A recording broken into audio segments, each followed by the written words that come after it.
Chapter 5, page 34. Usually at the morning ritual, when the family members told their dreams, Jonas didn't contribute much. He rarely dreamed. Sometimes he awoke with a feeling of fragments afloat in his sleep, but he couldn't seem to grasp them and put them together into something worthy of telling at the ritual. But this morning was different. He had dreamed very vividly the night before. His mind wandered while Lily, as usual, recounted a lengthy dream, this one a frightening one, in which she had, against the rules, been riding her mother's bicycle and been caught by the security guards. They all listened carefully and discussed with Lily the warning that the dream had given. "Thank you for your dream," Jonas said, the standard phrase automatically, and tried to pay better attention while his mother told of a dream fragment, a disquieting scene where she had been chastised for a rule infraction she didn't understand.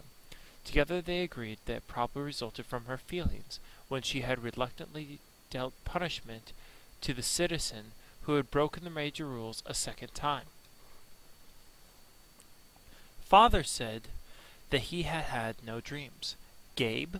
Father asked, looking down at the basket where the new child lay gurgling after his feeding, ready to be taken back to a nurturing center for the day. They all laughed. Dream-telling began with threes. If new children dreamed, no one knew. "Jonas?" Mother asked. They always asked, though they know how rarely Jonas had a dream to tell. "I did dream last night," Jonas told them. He shifted in his chair, frowning. "Good," Father said. "Tell us." "The details aren't clear, really," Jonas explained, trying to recreate the odd dream in his mind. "I think I was in the bathing room at the House of the Old." "That's where you were yesterday," Father pointed out. Jonas nodded, but it wasn't really the same. There was a tub in the dream, but only one, and the real bathing room has rows and rows of them. But the room in the dream was warm and damp, and I had taken off my tunic, but hadn't put on the smock, so my chest was bare. I was perspiring because I was so warm, and Fiona was there, the way she was yesterday. "Asher too?" Mother asked. Jonas shook his head. "No, it was only me and Fiona alone in the room, standing beside the tub. She was laughing, but I wasn't.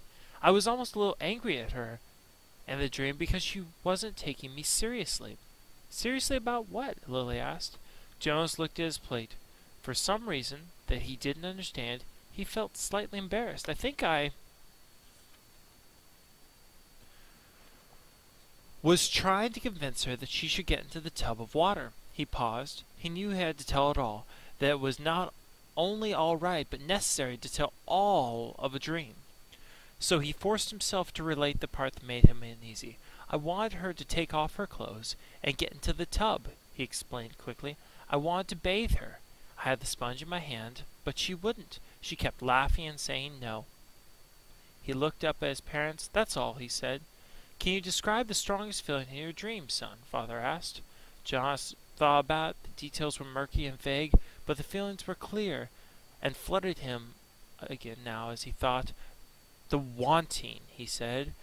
"I knew that she wouldn't. I think I knew that she shouldn't, but I wanted it so terribly.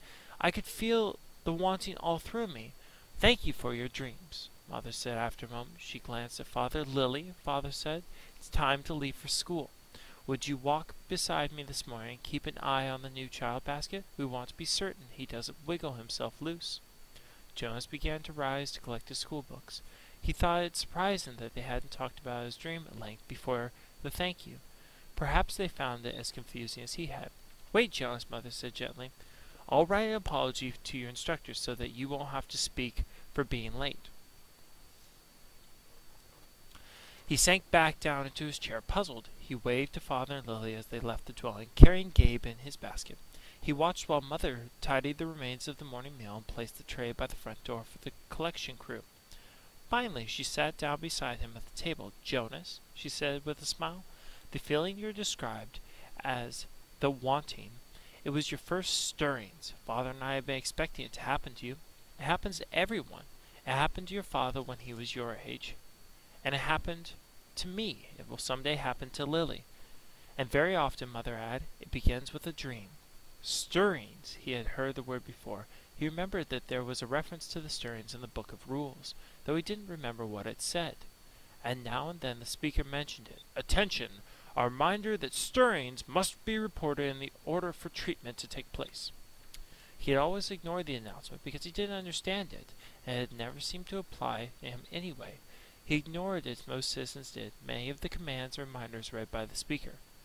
Do I have to report it? He asked his mother. She laughed. You did in the dream telling. That's enough. But what about the treatment? The speaker says that the treatment must take place. Jonas felt miserable. Just when the ceremony was about to happen, the ceremony of 12, would he have to go away someplace for treatment? Just because of a stupid dream?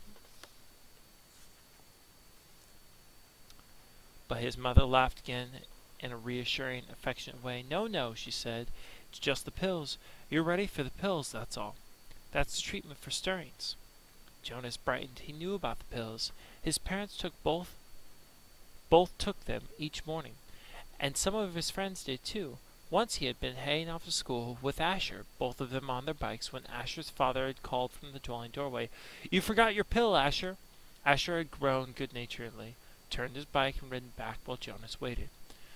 It was the sort of thing no one didn't ask a friend about, because it might have fallen into that uncomfortable category of being different. Asher took a pill each morning. Jonas did not. Always better, less rude to talk about things that were the same. Now he swallowed the small pill that his mother handed him. That's all? He asked. That's all, she replied, returning the bottle to the cupboard. But you mustn't forget. I'll remind you for the first weeks, but then you must do it on your own. If you forget, the stirrings will come back. The dreams of stirrings will continue. Sometimes the dosage must be adjusted. Asher takes them, Jonas confided. His mother nodded, unsurprised. Many of your group mates probably do, the males at least, and they all will soon. Females too. How long will I have to take them? Until you enter the house of the old, she explained. All of your adult life. But it becomes routine after a while. You won't even pay much attention to it. She looked at her watch. If you leave right now, you won't even be late for school. Hurry along. And thank you again, Jonas, she added, as he went to the door, for your dream. Pedaling rapidly down the path, Jonas felt oddly proud to have joined those who took the pills. For a moment, though, he remembered the dream again. The dream had felt pleasurable. Though the feelings were confused, he thought, that he had liked the feelings that his mother had called stirrings. He remembered that upon waking he wanted to feel the stirrings again. Then, in the same way that his own dwelling slipped away behind him as he rounded a corner on his bicycle, the dream slipped away from his thoughts. Very briefly, a little guiltily, he tried to grasp it back, but the feelings had disappeared. The stirrings were gone.